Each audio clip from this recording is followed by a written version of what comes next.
আর তওবাকারী বান্দা কেমন খুশি হবে? তওবাকারী বান্দার প্রতি এক খুশি এমন হয়, দেখেন মুসলিম শরীফের হাদিস, তিরমিজিতেও হাদিসটি বর্ণনা করছেন।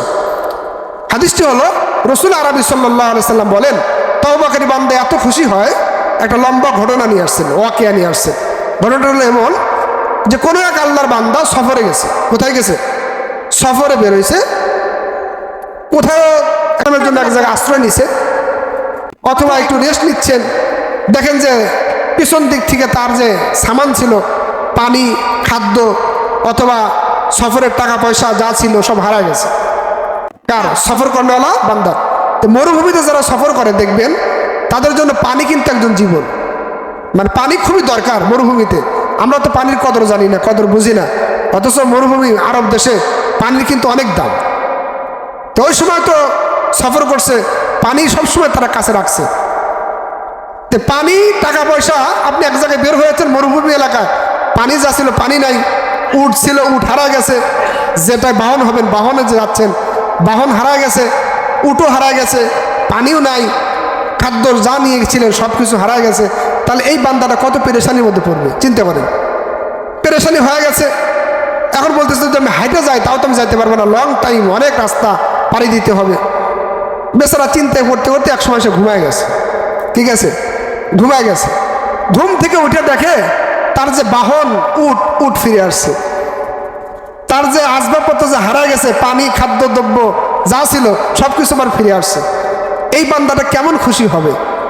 রাসূল আরবি সাল্লাল্লাহু আলাইহি সাল্লাম হাদিসের মধ্যে বলেন, এই বান্দাটা এত খুশি হয়েছে, সে বলতেছে, ওনার বলতেছে, আল্লাহ তুমি, আমি হলাম তোমার রব আর তুমি হলে আমার বান্দা। অথচ সে বলবে কি? সে বলতেছে যে আল্লাহ আমি শুকরিয়া আদায় করতেছি, আমি হলাম তোমার বান্দা, তুমি হলে আমার রব।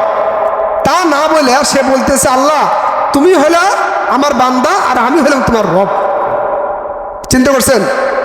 রাসূল আরবি সাল্লাল্লাহু আলাইহি সাল্লাম বলেন, মানুষ খুশি হয়া এই যে তার যে বাক্য, তার যে কথা, এটা কিন্তু অনেক সময় হারায় ফেলে। আসলে বলা উচিত ছিল, সে বলতে চাইছে যে আসলে আমি আল্লাহ তোমার প্রতি কত শুকরিয়া যে আমার আসবাবপত্র সামান যা ছিল সব হারা গেছে, আল্লাহ তুমি আমাকে ফিরিয়ে দিলা, আল্লাহ তুমি আমার রব, আমি তোমার বান্দা, আলহামদুলিল্লাহ। তা না বলে ওনা বলতেছে কি যে আল্লাহ তোমার সকল প্রশংসা, তুমি হলে আমার বান্দা, আমি হলাম তোমার প্রভু। কথাটা বোঝেন নাই? তো রাসূল আরবি সাল্লাল্লাহু আলাইহি সাল্লাম বলতেছেন, যে ব্যক্তি তাওবা করবে, তাওবা করার পরে আল্লাহর কাছে যে ফিরে যাবে, আল্লাহ পাক এর চাইতে বেশি খুশি হয়। সুবহানাল্লাহ।